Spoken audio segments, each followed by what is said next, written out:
Good morning बच्चों, स्वागत है आपका माई मैथ्स कैंपस में।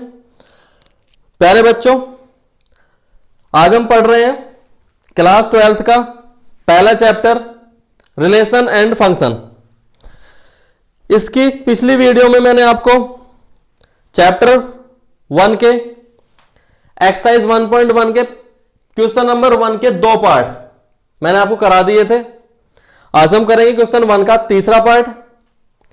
तीसरा पार्ट में क्या है, एक रिलेशन है R in the set A equal to 1 2 3 4 5 6। एक सेट है A जिसके अंदर क्या क्या एलिमेंट्स हैं 1 2 3 4 5 और 6। और रिलेशन क्या हमें गिवन है, R equal to x, y, एक ऑर्डर पेयर गिवन है x, y, और x और y में रिलेशन क्या है, y is divisible by x। y क्या होना चाहिए, x से डिवाइड होना चाहिए। चलो देखते हैं इसे हम। ये रिलेशन हमें बताने हैं कि रिलेशन हमारा सिमेट्रिक, रिफ्लेक्सिव और ट्रांजिटिव होगा या नहीं। ठीक है, तो पहले इस रिलेशन के हम ऑर्डर पेयर लिख लेते हैं। क्या क्या ऑर्डर पेयर होंगे, x, y और y is divisible by x। जो मतलब ऑर्डर पेयर x, y है और एक x एक ऐसा नंबर होना चाहिए जिससे कि y डिवाइड हो। ठीक है, मतलब कि x y को क्या करे, डिवाइड करना चाहिए। अब इस ऑर्डर, इस सेट के अंदर आ जाओ। एलिमेंट्स क्या है, पहला एलिमेंट्स हमारे पास 1 है। x की वैल्यू भी यहीं से होनी चाहिए और y की वैल्यू भी इसी सेट से अंदर से। पहले एलिमेंट्स 1 है, 1 किसे डिवाइड कर देगा, 1 को डिवाइड कर देगा, और 1 2 को भी डिवाइड करेगा, 1 3 को भी डिवाइड करेगा, 1 4 को भी डिवाइड करेगा, 1 5 को भी डिवाइड करेगा और 1 6 को भी डिवाइड करेगा। ठीक है, 1 से हो गया। आगे नंबर क्या है 2। 2 से 1 डिवाइड नहीं होगा, 2 क्या करेगा, 2 को डिवाइड कर देगा।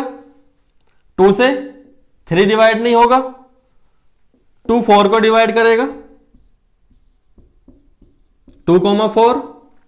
आगे 2 से 5 डिवाइड नहीं होगा, 2 से 6 डिवाइड हो जाएगा, 2, 6।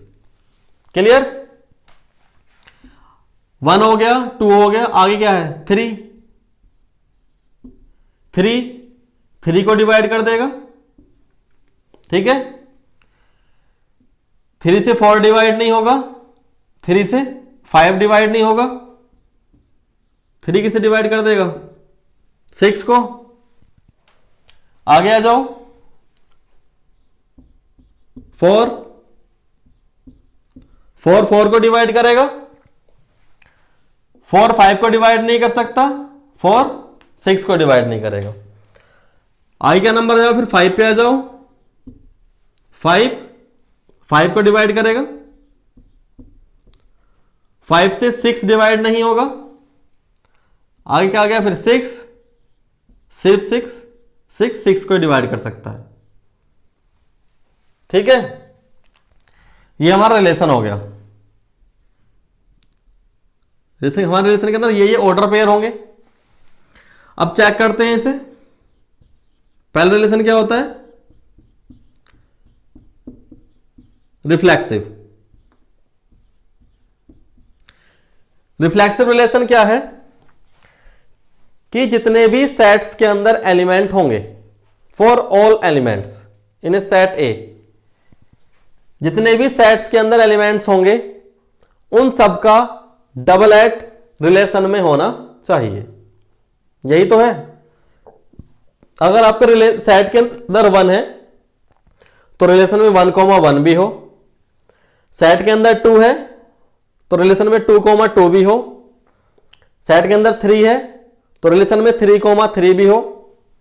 सेट के अंदर 4 है तो रिलेशन में 4,4 भी हो। सेट के अंदर 5 है तो रिलेशन में 5,5 भी हो। सेट के अंदर 6 है तो रिलेशन में 6,6 भी हो। जितने भी सेट्स के अंदर एलिमेंट्स हैं वो सब के ऑर्डर पेयर रिलेशन में है, डबल एट रिलेशन में है। तो ये क्या हो गया, रिलेशन क्या हो गया हमारा, रिफ्लेक्सिव हो गया। ठीक है, for every x belongs to A, जितने भी एक्स ए से बिलोंग कर रहे हैं, it is implies that x, x belongs to relation because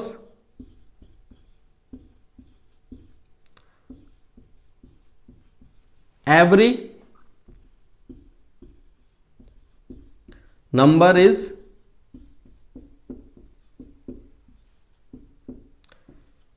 divisible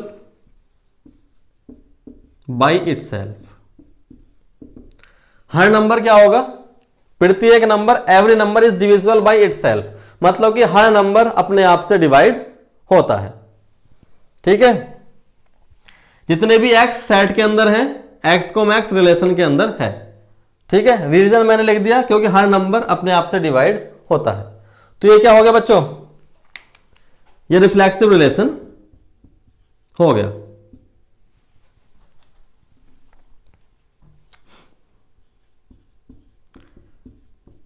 reflexive relation क्या होता है, जितने भी ऑर्डर पेयर, जितने भी एलिमेंट्स सेट के अंदर हैं उन सब के डबल एट अगर रिलेशन में हो तो रिलेशन क्या होता है, रिफ्लेक्सिव।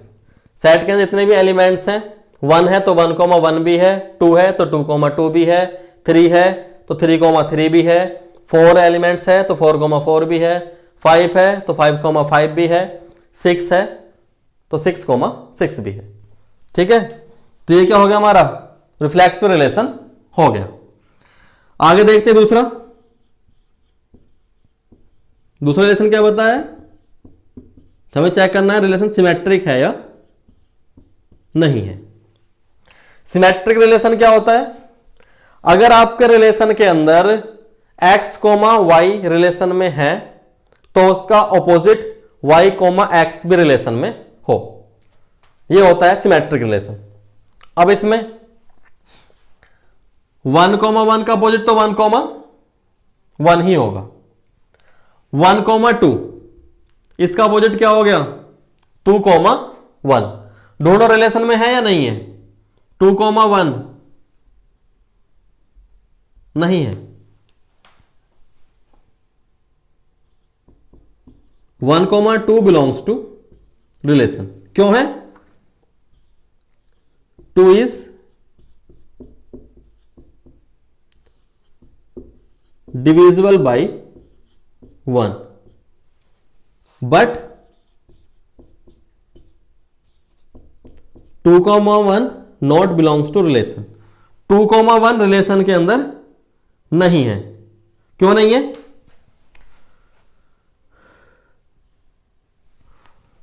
रीजन लिख देते हैं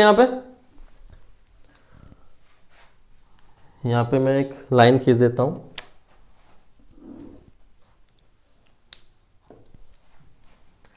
One is not divisible by 2। 2,1 relation के अंदर नहीं है। क्यों नहीं है, क्योंकि 1 जो है 2 से डिवाइड नहीं होगा। मतलब 1,2 रिलेशन के अंदर है लेकिन 2,1 रिलेशन के अंदर नहीं है। तो ये बताओ सिमेट्रिक हो गया या नहीं, ये रिलेशन सिमेट्रिक नहीं है, इट इज नॉट सिमेट्रिक। 2 हो गए, रिफ्लेक्सिव हमने चेक कर लिया, सिमेट्रिक चेक कर लिया। अब ट्रांजिटिव,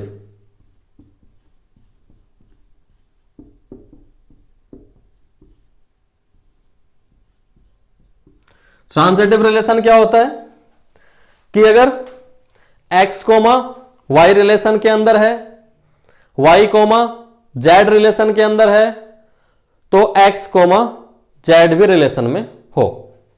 ठीक है, एक बात बताओ,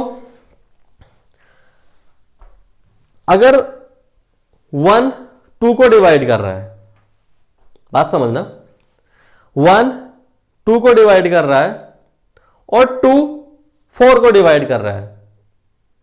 ठीक है, 1 2 को डिवाइड कर रहा है और 2 4 को डिवाइड कर रहा है, तो ये 1 4 को भी डिवाइड करेगा, ऑब्वियसली बात है, क्योंकि ये क्या हो गया, इसका एक फैक्टर हो गया। ठीक है, जैसे कि बात मान समझो भाई, 2 4 को डिवाइड कर सकता है, कर देता है, 4 8 को डिवाइड कर देता है, तो ये भी तो पॉसिबल तो है कि 2 8 को भी डिवाइड करेगा 100%। ठीक है, तो इसमें हमारा यही है,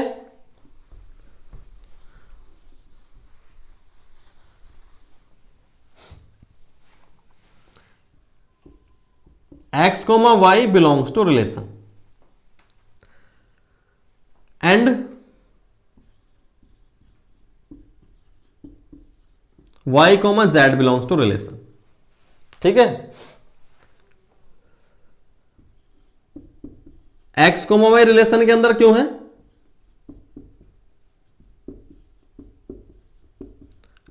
y is divisible by x। ठीक है, y, z रिलेशन के अंदर क्यों है, क्योंकि z इज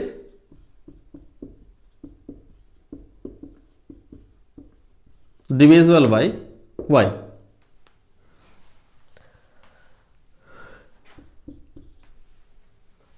y x से डिवाइड है और z y से डिवाइड है, तो ये 100% पॉसिबल है कि z x से भी डिवाइड होगा। Therefore, z is also divisible by x. It implies that x, z belongs to relation। x, y relation के अंदर है, y, z रिलेशन के अंदर है, तो x, z भी रिलेशन में है, तो ये क्या हो गया, इट इज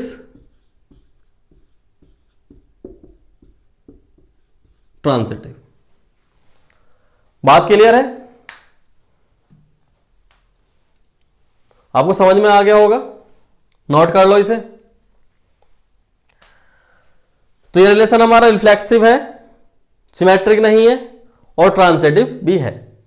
ठीक है, तो आज की वीडियो हम यही समाप्त करते हैं, मिलेंगे आपसे अगले वीडियो में।